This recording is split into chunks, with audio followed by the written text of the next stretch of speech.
Bonjour à toutes et à tous. Dans cette vidéo, je vais vous faire découvrir ce qu'on appelle le cosinus. Nous allons partir de cette figure. Ce triangle rectangle possède un angle aigu qui mesure 35 degrés.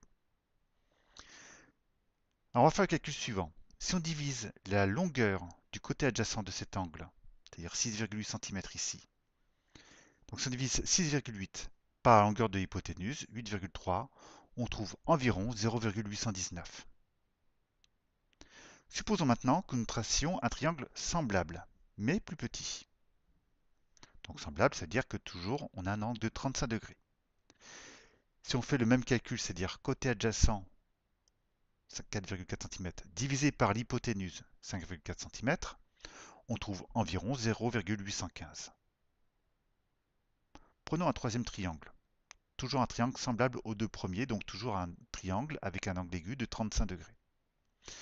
Si on fait le même calcul, 8,4 cm divisé par l'hypoténuse 10,3 cm, on trouve ici 0,816. Alors, on peut constater que ces trois résultats sont quasiment égaux, et la question qui se pose, c'est est-ce qu'ils sont vraiment égaux, ou bien est-ce que c'est simplement un hasard? Donc là, on peut émettre ce qu'on appelle une conjecture en mathématiques. Une conjecture, c'est en gros une impression. Cette impression, c'est la suivante, c'est qu'il semble que le rapport de la longueur du côté adjacent divisé par la longueur de l'hypoténuse ne varie pas en fonction des longueurs des côtés. C'est-à-dire qu'on a tracé trois triangles dont les longueurs étaient toutes différentes, et à chaque fois qu'on a fait le calcul côté adjacent divisé par l'hypoténuse, on a trouvé à peu près le même résultat. Alors en réalité, c'est assez facile de vérifier qu'on doit trouver exactement le même résultat. L'explication, c'est la suivante. J'ai représenté ici les trois triangles, et je les ai superposés pour qu'on voit un petit peu mieux que ces trois triangles, déjà, sont des triangles semblables. Des triangles semblables, en gros, ce sont des triangles qui ont la même forme. On dit aussi que ce sont des triangles qui ont leurs angles 2 à 2 égaux. Ils ont tous un angle droit, ils ont tous un angle de 35 degrés, et le troisième angle ferait 55 degrés. Eh bien, il se trouve que les triangles semblables ont leurs côtés qui sont proportionnels.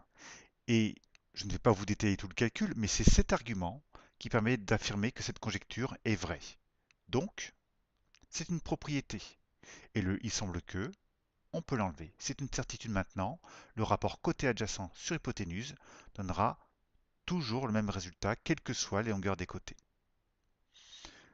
Donc, pour un angle de 35 degrés, on a trouvé environ 0,82.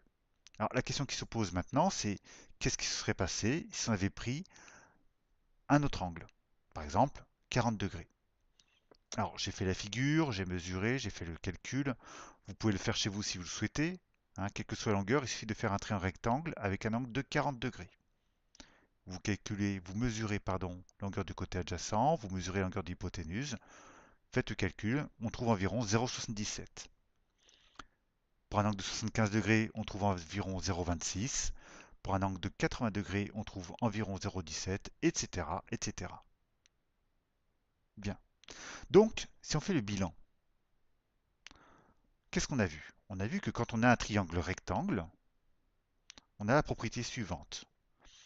Le rapport, le quotient du côté adjacent d'un angle divisé par l'hypoténuse ne varie pas en fonction des longueurs de ses côtés. Par contre, ce rapport, il change quand l'angle change.